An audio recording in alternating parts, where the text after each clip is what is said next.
Presença. Oferecimento Áureo. Mais que sonhar, realizar. E Vista Azul Hotel. A Europa pertinho de você.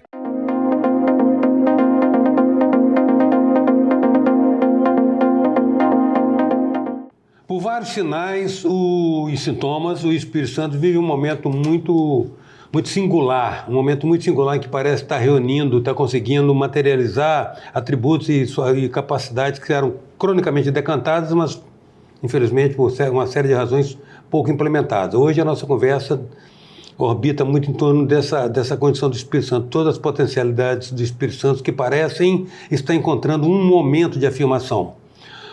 A nossa presença é do secretário de Economia e Planejamento, Álvaro Duboc, com quem a gente passa a conversar agora. Secretário, grato pela aceitação do nosso convite de vir cá falar. E nós temos alguns dados que a gente está querendo aproveitar essa circunstância de o senhor tanto responder pela formulação do planejamento econômico, como também pelo trabalho com a elaboração do orçamento do Estado, né? E gostaria de começar a conversar com o senhor a respeito de alguns elementos bem básicos do orçamento do Estado, no que diz respeito ao tamanho o valor do nosso orçamento, uma decomposição básica de como se estrutura a nossa receita, a nossa despesa, para sabermos como é que essa coisa está sendo gerida. Tá bom. Prazer, Eustáquio, estar aqui com você mais uma vez no seu programa, uma alegria muito grande. E dizer que o Espírito Santo, ele adquiriu uma cultura de gestão responsável, da gestão fiscal responsável. Então, há 12 anos, é o único estado da federação que tem nota A perante a Secretaria de Tesouro Nacional. E o que significa ter nota A perante a Secretaria de Tesouro Nacional? Significa dizer que nós estamos racionalizando as nossas despesas e separando parte desse recurso para poder transformar em investimento e resultado para a população. Então, a Secretaria de Tesouro Nacional, ela acompanha todos os estados e os municípios também, analisando 3 indicadores. Indicador de liquidez, para verificar se você tem em caixa recurso para poder fazer frente às suas obrigações, os seus contratos. Nós sabemos que o Espírito Santo, há 2 décadas atrás, ele não tinha recurso sequer para poder pagar o salário dos funcionários. Você se lembra disso? O segundo indicador é com relação à nossa dívida, nosso endividamento com bancos e também com o governo federal, né? A dívida líquida do Espírito Santo no ano passado ela foi negativa. Significa dizer que nós temos uma poupança maior do que nós temos dívida. E o terceiro indicador, que é um indicador importante para a gente poder falar com a população capixaba, que é com relação à poupança corrente. O que é a poupança corrente? A poupança corrente é o que nós arrecadamos, a nossa receita corrente, deduzido a nossa despesa corrente. O que é a despesa corrente? É o que nós gastamos com a máquina pública, para manter a máquina pública, manter o serviço de educação, de saúde, de segurança, pagamento dos servidores públicos e o custeio da máquina. Para alcançar a nota A, a despesa corrente não pode ultrapassar 85%. Então, em regra, nós sempre ficamos abaixo disso nesses últimos 12 anos, sobrando 15% para poder a gente realizar investimentos importantes para poder melhorar a plataforma logística do Espírito Santo, para que a gente possa aproveitar a nossa vocação, a nossa posição estratégica. Então, o ano passado, por exemplo, a Secretaria de Tesouro Nacional divulgou que o Espírito Santo foi o estado que fez o maior investimento público entre todos os estados. 20% da nossa receita foi revestida para poder fazer investimento em saúde, educação, infraestrutura, logística, mobilidade. Então, esse é o resultado da nota A do Tesouro Nacional no dia a dia das pessoas. Então, há uma evidente conexão disso com as premiações recentes que sua pasta recebeu em âmbito estadual e nacional. É isso, assim, na verdade, a Secretaria de Planejamento ela faz o acompanhamento, o monitoramento, a gestão dos projetos estratégicos do governo do Estado. Aquilo que a gente definiu como prioritário, seja na educação, seja na saúde, seja na infraestrutura, seja na segurança, esses projetos prioritários nós acompanhamos permanentemente numa pirâmide de governança que na base dessa pirâmide está o nosso escritório de projeto com os escritórios de projetos de cada secretaria, os gerentes dos projetos onde nós acompanhamos diariamente. No meio da pirâmide estão os secretários, os gestores e a Secretaria de Planejamento, fazendo esse acompanhamento, monitoramento, identificando gargalos e superando gargalos. E no topo da pirâmide, o governador e o vice-governador, que uma vez por semana reúne os secretários para a gente olhar projeto por projeto. Isso fez com que nós, Eustáquio, nos últimos 5 anos, de 2019 a 2023, realizássemos 11 bilhões e meio de investimento com recursos próprios. Isso é um recorde no Espírito Santo, entendeu? É histórico no Espírito Santo. Você pode andar pelo Espírito Santo, você vai encontrar ações do governo do Estado em cada distrito do Estado do Espírito Santo. Então é essa governança, esse modelo de governança que foi premiado agora no Congresso Nacional de Gestão, Projetos e Liderança. Nós concorremos, Eustáquio, com corporações, grandes corporações nacionais, e ficamos, então, entre as 3 melhores classificados. Ficou Baterias Moura, o Governo do Espírito Santo e a CEMIG, uma empresa de energia lá de Minas Gerais. Centrais Elétricas de Minas Gerais. Centrais Elétricas de Minas Gerais. E aí, essa escolha é feita, 70% dos votos é uma comissão julgadora, uma comissão de especialistas da academia e da própria instituição, e 30% do público que participou desse congresso. E o Espírito Santo, então, saiu vencedor e ganhou a premiação de melhor escritório de projetos do Brasil. E digamos assim, como é que é a expressão que a gente usa, coloquial, de gruja ainda tão bem ranqueado na educação? Ranqueado na educação. O Espírito Santo ele tem alcançado nos últimos anos, né, por conta dessa capacidade de resposta e de investimento, resultados importantes, Eustáquio. Na educação, nós estamos no 3º lugar no IDEB, e ontem saiu o dado no MEC, né, o MEC divulgou, onde o Espírito Santo também ele está como o 3º estado que mais alfabetizou as crianças até o 2º ano do fundamental. Ceará em 1º lugar, Paraná em 2º lugar, Espírito Santo em 3º lugar. Na saúde, o Espírito Santo tem a menor mortalidade infantil e alcançamos, junto com Santa Catarina, também no ano passado também, a maior expectativa de vida, ultrapassando 80 anos. Na segurança, nós em 2010 éramos o 2º estado mais violento do país, com mais de 2.000 homicídios. O ano passado, nós nos posicionamos entre 15º estado, com menos de 1.000 homicídios, caminhando para chegar entre os 5, 7 estados mais seguros do Brasil. Diz a velha filosofia chinesa que não se trata de ter o que quer, mas de querer o que tem. Você está sugerindo que está sendo bom esse momento de estar aqui no Espírito Santo? O Espírito Santo ele tem uma característica que eu falei, né? Uma cultura de planejamento, uma cultura de gestão fiscal, mas também tem outros ingredientes também que ajudaram muito o Espírito Santo, né? Nós temos hoje uma estabilidade institucional que permite o Espírito Santo avançar, um espírito de colaboração entre a academia, a sociedade civil, o setor produtivo, o governo e os poderes. Então isso foi uma construção, nós sabemos que nem sempre foi assim no Espírito Santo, nós vivemos momentos difíceis na década de 90, mas eu acho que essa década de 90, o desafio que nós vivemos na década de 90, fortaleceu a sociedade para que a sociedade de fato pudesse se organizar e virar essa página. E hoje o Espírito Santo, onde você vai, o Espírito Santo é referência em política pública. E uma certa competência também, né, secretário, em mobilizar os entes municipais? Sim, não, isso não acontece também somente pelo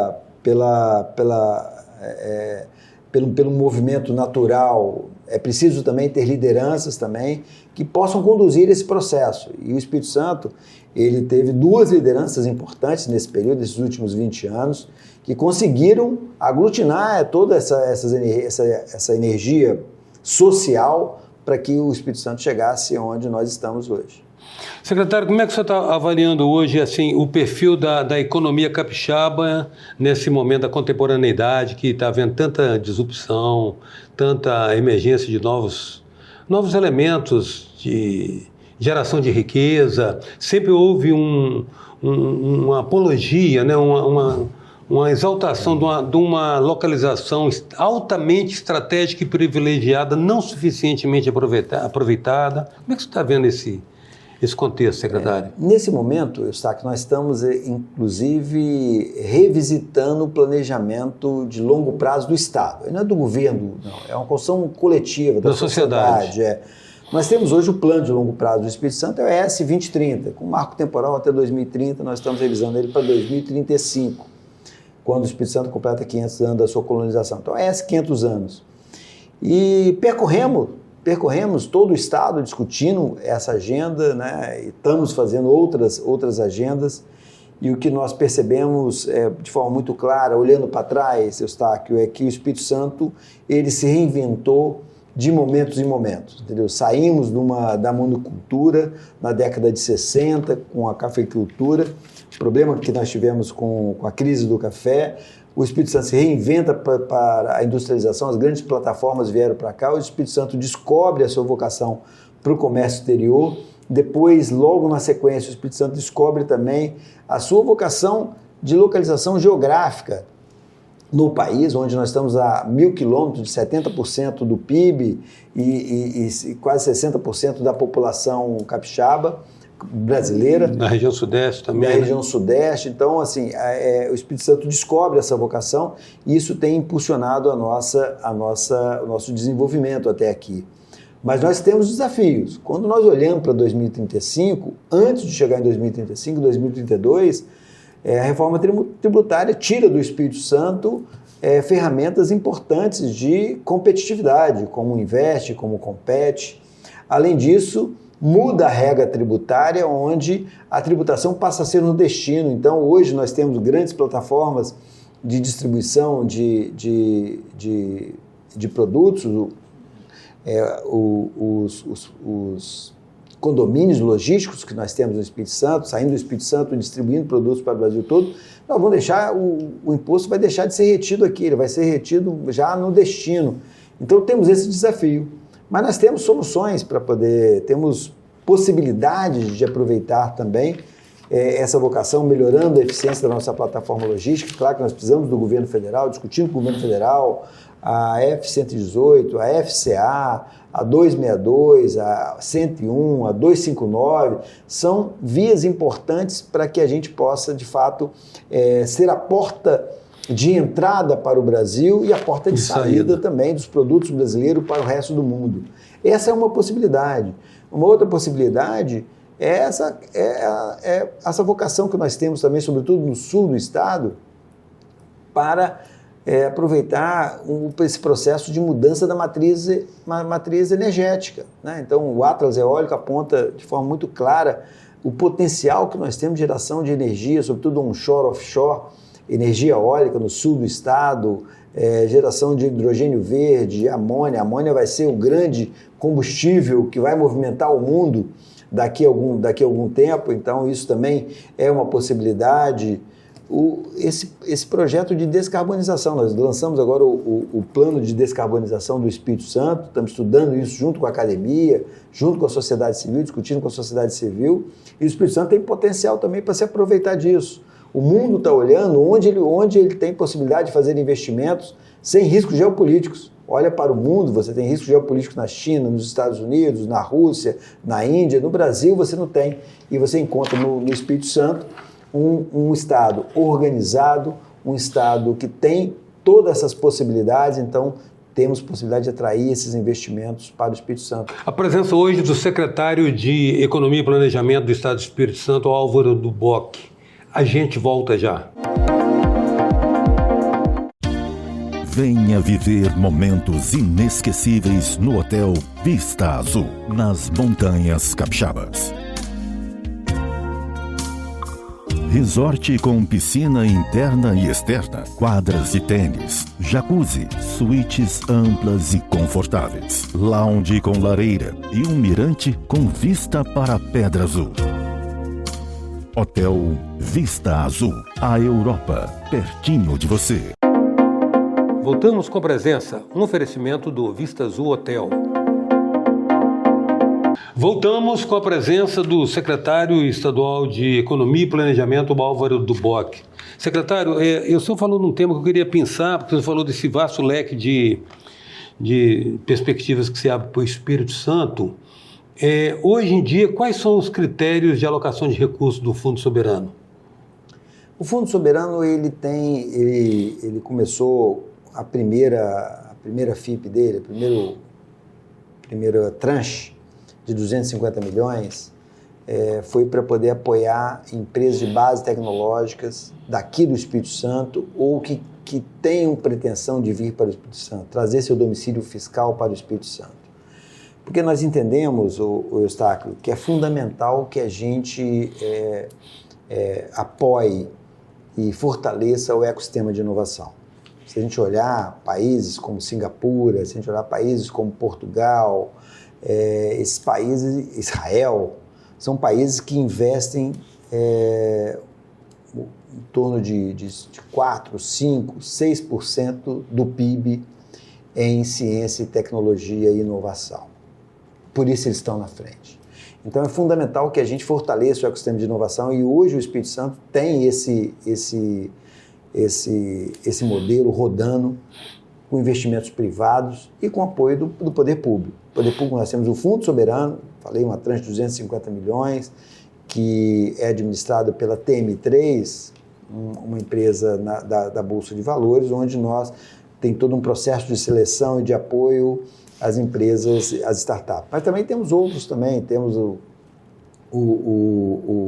outros projetos, os editais da FAPES, o MCI, Funcitec, temos um conjunto de investimentos públicos apoiando iniciativas de base tecnológica, startups, para que a gente possa de fato abrir uma nova economia para o Espírito Santo continuar desenvolvendo, gerando riqueza e oportunidades para a população capixaba.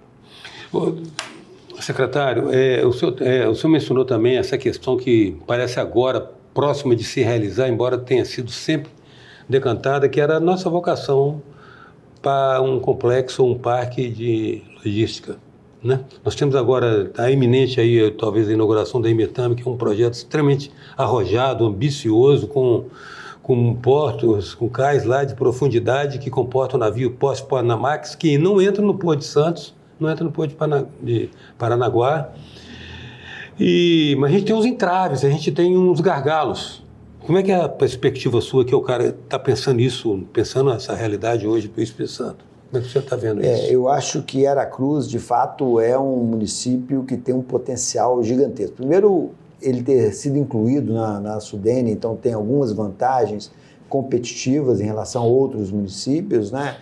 Mas, sobretudo, com a ZPE, que foi criada lá, e com o porto da Imetame. Então, hoje, Aracruz é um município com potencial de desenvolvimento muito grande.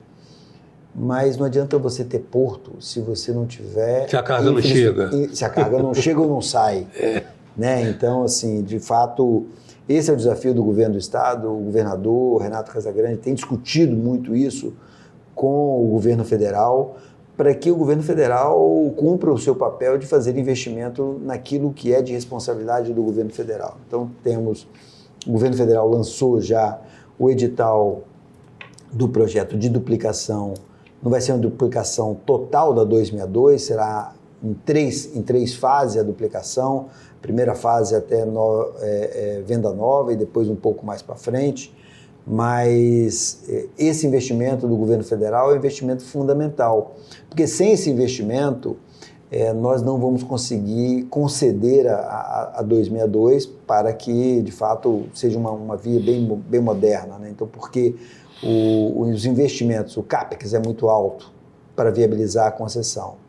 Uma outra situação que está em vias também de ser resolvida também é a 101, aquele imbróglio que gerou a 101 com a a desistência do contrato por parte da Eco 101, e agora me parece que isso está caminhando, já tem o aval do Tribunal de Contas da União, estão finalizando, o governo federal junto com a empresa, finalizando os últimos ajustes contratuais para a retomada dos investimentos de duplicação de parte da 101. Mas temos também necessidade também de investimentos também na duplicação, pelo menos de alguns trechos, da 259, que sai dali da 101 ali perto de João Neive e vai até Baixo Guandu, entrando para dentro de Minas Gerais. Também uma via também importante também, sobretudo para o porto de Imetame, né? Para que a gente possa, de fato, ser essa porta de entrada e de saída do Brasil. E a FCA, a Ferrovia Centro-Atlântica, que liga ali de Belo Horizonte, liga a Ferrovia Vitória Minas, mas liga Belo Horizonte até o centro do Brasil, possibilidade da gente trazer carga de Goiás, do Mato Grosso, de Minas Gerais também, para os portos capixaba, porque hoje nós temos uma infraestrutura logística portuária muito boa e ociosa, parte dela ociosa. Nós precisamos de aproveitar essa vocação que nós temos, mas para isso a gente precisa melhorar a plataforma. Do ponto de vista do governo do Estado, nós estamos fazendo isso, modernizando parte das rodovias estaduais, nesse investimento de 11 bilhões e meio, certamente mais da metade desse recurso é de investimento de infraestrutura nas nossas rodovias, porque você sabe, Eustáquio, que boa parte da economia do Espírito Santo, dos municípios capixabas, é com base na agricultura e na agricultura familiar. Então nós precisamos de melhorar a infraestrutura de escoamento da produção capixaba para o mercado interno, para o mercado brasileiro e também, por que não, para o mercado externo. Secretário, você sabe a concessão da FCA nesse trecho que vai até lá dentro de Goiás, a partir de Belo Horizonte, a concessão original expira em 2026 e há negociações para antecipação da renovação da concessão, né? E há quem defenda a proposta de colocar como contrapartida dessa concessão, dessa renovação, a construção daquele contorno da Serra do Tigre. É isso, o governo do Estado, o governador Renato Casagrande tem discutido isso com o ministro Renan, tem discutido isso com o governo federal, a importância desse investimento ser feito na possibilidade de antecipação da concessão. É um investimento em torno de 3 bilhões, é esse contorno da Serra do Tigre, e que certamente vai trazer para o Espírito Santo mais eficiência logística no deslocamento de carga do centro-oeste para os portos capixaba. Mas, além disso, também há uma discussão, junto com o governo de Minas Gerais também, de um outro ramal da própria FCA, além desse contorno da Serra do Tigre, um outro ramal indo ali em direção a Brasília, em Pirapora, porque hoje você tem um centro de produção de grãos muito forte nessa região de Minas Gerais, noroeste de Minas Gerais ali. Então, essa também é uma outra possibilidade que está em discussão com o governo federal nesse processo de antecipação. O governador Renato Casagrande, o governador Romeu Zema, a Federação das Indústrias do Espírito Santo, a Federação de Indústrias de Minas Gerais, estão nessa interlocução, nesse diálogo com o governo federal, para ver se a gente viabiliza esse investimento. Voltando ao que é a cereja do nosso bolo, que é a vocação do Espírito Santo para o mercado externo, né? Ele é virtualmente uma plataforma de exportação, está equipado, é porta ao mar e porta de saída e porta de entrada. Mas ele é composto, a nossa estrutura logística, que agora os próprios municípios do entorno metropolitano, como Viana, estão descobrindo, né, que ali abrigam uma vocação de armazenagem muito grande, o advento das EPE, que vai dar um impacto, porque vai refinar o perfil da economia, né, não vai trazer só exportação de commodities.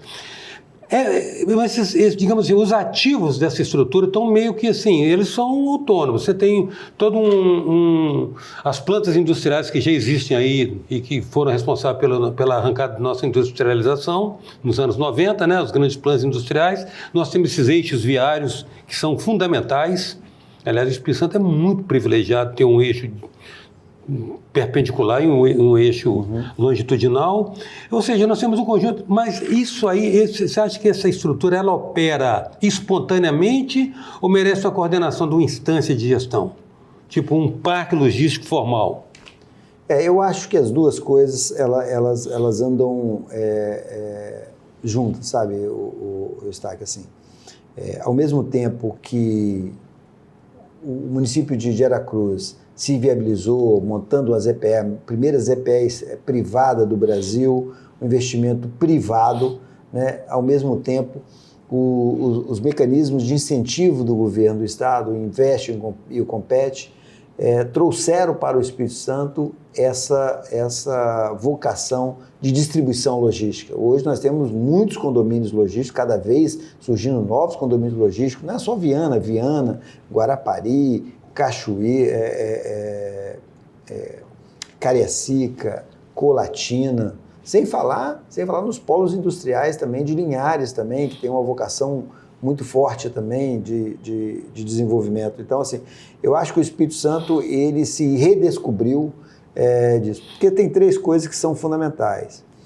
A segurança jurídica, isso nós temos no Espírito Santo. Garantia dos contratos, né? Garantia dos contratos. Uhum. Você tem também no Espírito Santo qualidade de vida. Esses empresários estão vindo para o Espírito Santo trazendo as suas famílias, porque você tem qualidade de vida. E você tem uma posição logística, uma posição geográfica diferenciada, tanto para o mercado interno brasileiro, quanto para o mercado exterior. Então a gente precisa conectar todas essas ações e esse é o esforço do governo para que o Espírito Santo continue um estado forte e competitivo. O senhor concorda que o Espírito Santo é o novo que se apresenta ao Brasil, a nova fronteira de desenvolvimento, mais nova do que inclusive aquelas regiões ainda virgens do norte brasileiro? Se a gente conseguir conectar todas essas nossas possibilidades, né, ser um polo de geração de energia renovável, né, na mudança da matriz energética, se a gente conseguir conectar também o nosso projeto de descarbonização, né, hoje o mundo está comprando crédito de carbono, tem uma discussão ainda com relação à regulamentação nacional, mas o mundo já está um pouco mais à frente com algumas certificadoras já. Se a gente conectar também a nossa vocação portuária com a infraestrutura logística, eu acho que, e mais aquele outro assunto que nós falamos no bloco anterior, com relação ao ecossistema de inovação, conectando todos esses pontos, eu acho que o Espírito Santo, de fato, continuará sendo um estado de destaque e de referência nacionalmente. Vai acabar fazendo um nome, jus ao nome. Isso. Muito grato, secretário, pela sua presença. Eu que agradeço mais uma vez a oportunidade, a alegria de estar aqui com você, estar aqui no seu programa. Sempre que convidado, estarei aqui. Muito obrigado. Eu que agradeço a presença hoje do secretário de Economia e Planejamento do Estado do Espírito Santo, o secretário Álvaro Duboc. Até já. Presença. Oferecimento Áureo. Mais que sonhar, realizar. E Vista Azul Hotel. A Europa pertinho de você.